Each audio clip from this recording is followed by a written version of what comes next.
Welcome to the Making of Me podcast, where we explore the moments that shape who we have become. Today I'm joined by Nicole Adey, women transition coach and transformation specialist based in Melbourne, Australia. Nicole supports women who are stuck in survival mode to move out of burnout, reconnect with themselves, and transition into a life that feels more aligned, energized, and intentional. Her work is shaped by life experience over 25 years in corporate leadership, navigating divorce, single parenting, plus burnout, and a life-altering breast cancer diagnosis that forced her to stop, listen, and rebuild from the inside out. It's really a pleasure to have you on the show. Thank you, Aro. Thank you for having me. Yeah, thank you. So, Nico, what were some of the challenges that shape you into who you are today? Yeah, I think the biggest challenge for me, I lived a pretty comfortable life. I was very fortunate, middle class family, and everything went really well up until probably about 5 years ago when I got divorced or I decided to leave my marriage. That was probably the start of a bit of a roller coaster, if you like, of the last 5 years. So my divorce, deciding to leave my marriage was certainly the most difficult time of my life because I had two young children. And although I was unhappy in my marriage, I wanted to stay so that they, had a solid foundation and family base. So leaving my marriage and then being a solo single mum was certainly probably the biggest challenge and certainly the start of a bit of a roller coaster time in my life. Yeah. Wow, that must has really been tough. Being that having to raise the children all alone, which I can just imagine what difficulties will be. So you have lived much of your life in high function survival mode. When did you first realize something has to change? So after becoming a single mum, you take on the invisible load. And so I was working in a pretty busy corporate job, which required travel, and I had people reporting into me. So you sort of always need to be available for them. Towards the end of that year, I started suffering some severe burnout. And then my dad got really sick and passed away. And I suppressed all of those emotions and just kept going. Because I was a single mum, I had to keep working.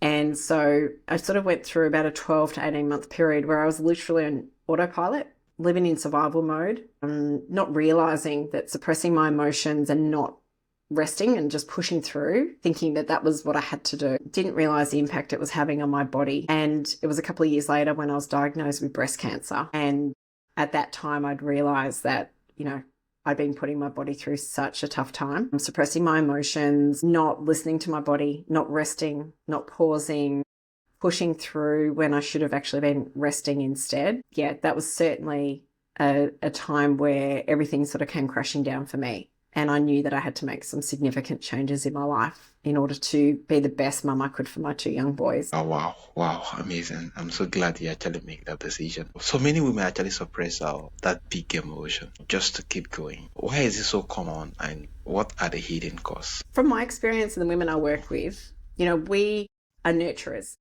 As women, I feel that we're conditioned subconsciously through the relationships we grew up in, the family, the friends, society, to be the healer, the one that sorts the issues out, the one that nurtures others and puts other people's needs before their own. And it's to our own detriment. We sacrifice ourselves to make other people happy, which leads to perfectionism, people pleasing, that high achieving personality. I'm the first one to put my hand up and say, I was that person.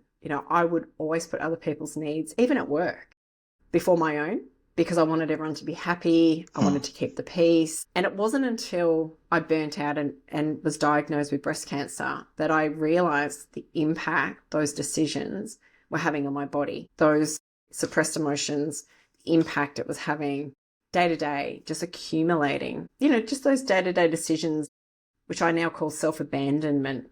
Those micro moments of self-abandonment when you say yes to something, but in fact you want to say no, but you don't want to upset the other person. Or, you try and control everything. Even if it's out of your control, you try and get involved and help out when you should really just step back and let other people take control. So that's the work now that I focus on, setting good boundaries, living true and in alignment with your personal values. All of those things are so critical to living a healthy, happy life.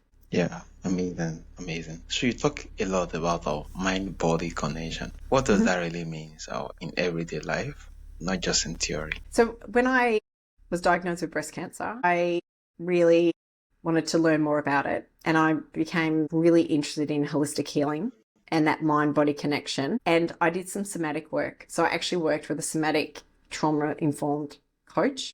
And I did, about 3 or 4 months of one on one coaching. But it was all to do with the somatic work, so body work, whether it's breath work or just body scanning, listening to your body and learning about the mind body connection, the impact that your thoughts or what goes through your mind can have on your body, physiological, and being aware of the need to rest and take the moment to listen to what your body needs, because your body is telling you all the time what it needs, but we really just push ahead and we don't listen. But if we take the time to pause, go inward, and really, you know, try and listen to what the body's telling us, it is the best teacher and the best guide that we can ever ask for.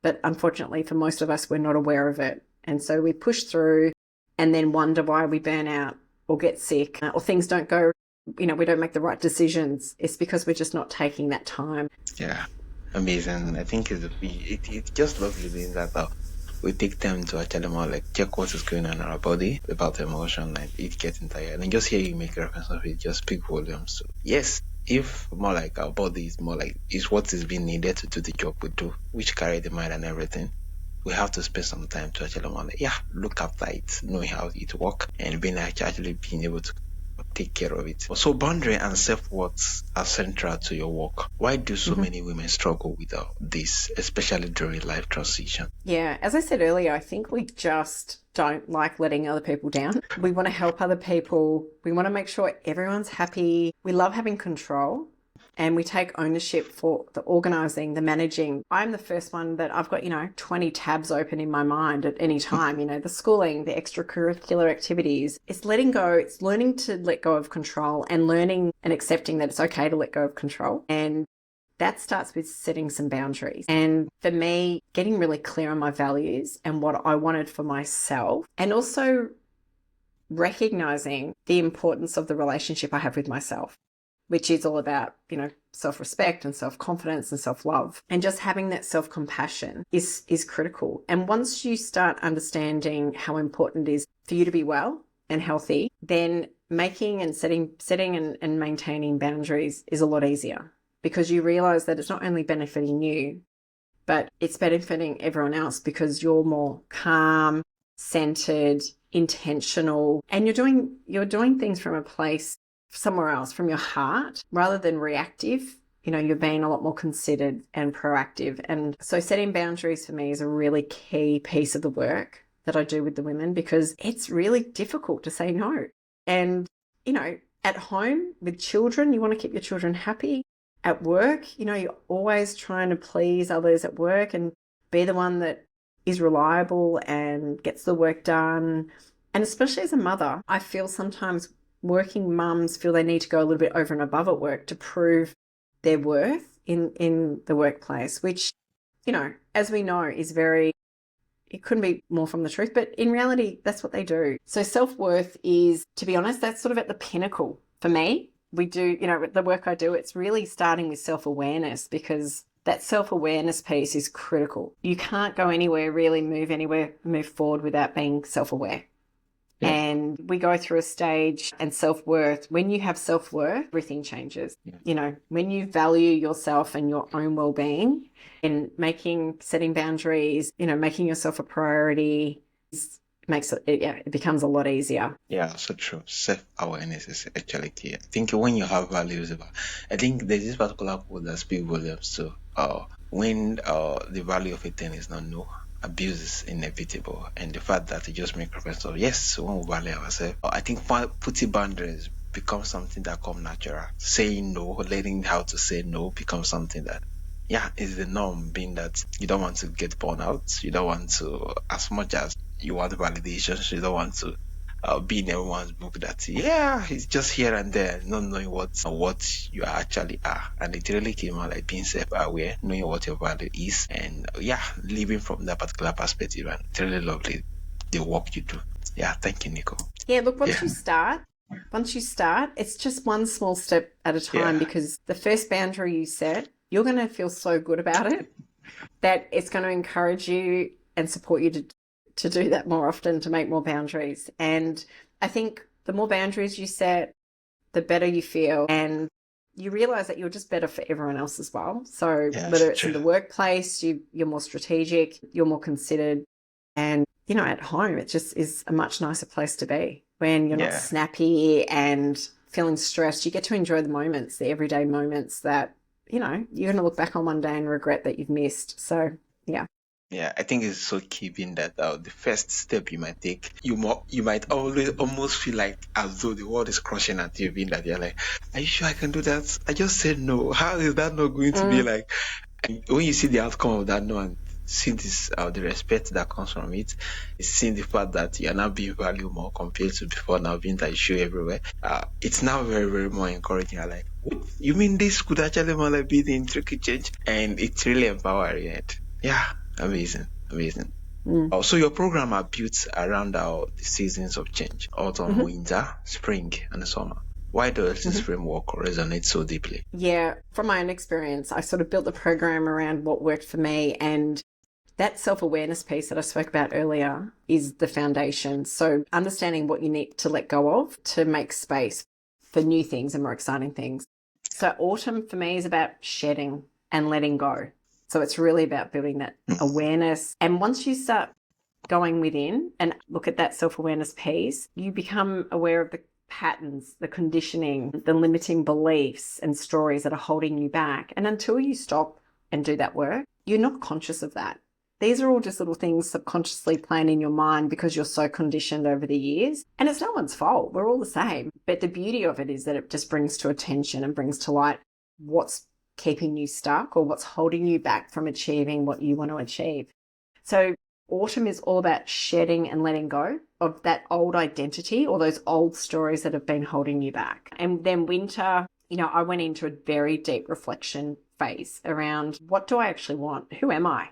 Yeah, especially after my divorce. I lost my identity. For so many years, I had a vision of what my life was going to look like. And it was the white picket fence and the happy marriage and the kids running around and lots of, family holidays. And that all came down. So it's, for me, that reflection piece was, wow, was that actually a story that I want? Was that what I wanted for me? Or was that just a story that I'd conditioned over the years that I thought I had to have, which it was, turned out it was. So that winter piece is reflection and going really deep within and just taking time to pause and rest. And then spring is about planting seeds. So coming back from winter, really clear with your vision of how you want to, build going forward, rebuild. And so setting goals and, really looking at those values and are my goals and my actions aligned with my values? Sort of going back to that boundary setting and what do I need to do to then achieve these goals? And then summer is about integration and celebration of, all these seeds that you've planted are going to start coming through, starting to grow. And you need to learn how to integrate this new direction into your existing life, because some people might go, who's this person? Who's this person? You're so different to what you used to be. And it's like, no, this is me. This is me. And I'm, honoring my own needs now. And it might surprise some people. Some people might not like it Yeah, because they're so used to you saying, yes, I'll do this and that all the time. Setting boundaries. People will go, hang on a minute. Nicole's never set a boundary in her life. She's never said no at work in her life, but it's integrating. And that's, the coaching support, through these different seasons, and integration is really supporting that person to feel comfortable and confident to integrate. And then that leads to that self-worth piece. By summer, you've built that confidence, self-worth and respect that you feel comfortable to honor your needs going forward. So, I think as a minimum, people need a good 12 weeks in a program like that, one-on-one, to really delve in deep and uncover what's holding them back. And then, take the steps and put an action plan or framework in place, to support them moving forward. Yeah. So, yeah. Yeah, amazing. I think I love how the framework work out, being that each particular season has its own framework and it all goes with that particular seasons, and the fact that you even make reference of autumn, which is more like the sharing of a whole lot of things, maybe owing to memories, a whole lot of the past which doesn't align, taking them away, sharing every bit of them and actually more like, so that you be a bit light for the journey ahead. That was really amazing. And the winter has to do with more like deep planning about a whole lot of stuff. Then after that, venture into integrations and taking actions. Yeah, it's really amazing and really reassuring too. So for women who are actually more like listening, who feel exhausted, overwhelmed, or disconnect from themselves, what is the first gentle step they should take today? Believing that change is possible and believing that they're worth it. They're the main things, because if you don't believe it, then the next few steps are going to be really difficult. You need to want it, and everyone wants it. Everyone wants it, but you need to believe that you're worthy, and you need to believe that change is possible.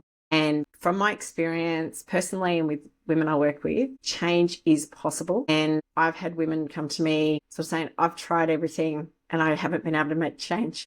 And within the first 2 or 3 sessions, they are literally setting boundaries and journaling and uncovering limiting beliefs and conditioned stories that they just weren't even aware of, and just starting to, it's, challenging those narratives and rewriting your story. And what I tell the women I work with is, you are in control of your story. You are the main actor in this play. You have control. And when you believe in that and believe you're worthy, then I think, honestly, from my experience, anything is possible. Change is possible. I mean, believe in yourself and believe that it's possible.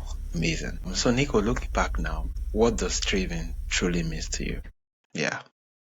Striving to me is believing that you can do more, and getting very clear on what that more and what that success and happiness looks like, and defining that. Because you can strive and strive and strive, but if you're not really clear on what that looks like, and a lot of people strive towards external factors and things, my job title, my remuneration, my car, where I live, when in fact it's quite empty at the end. It can lead to unfulfillment. Whereas if they get very clear on what happiness looks like for them, what that looks like, then I feel that they can strive towards that, just taking one step at a time, being very clear on how they want to achieve it as well, being in alignment with their values.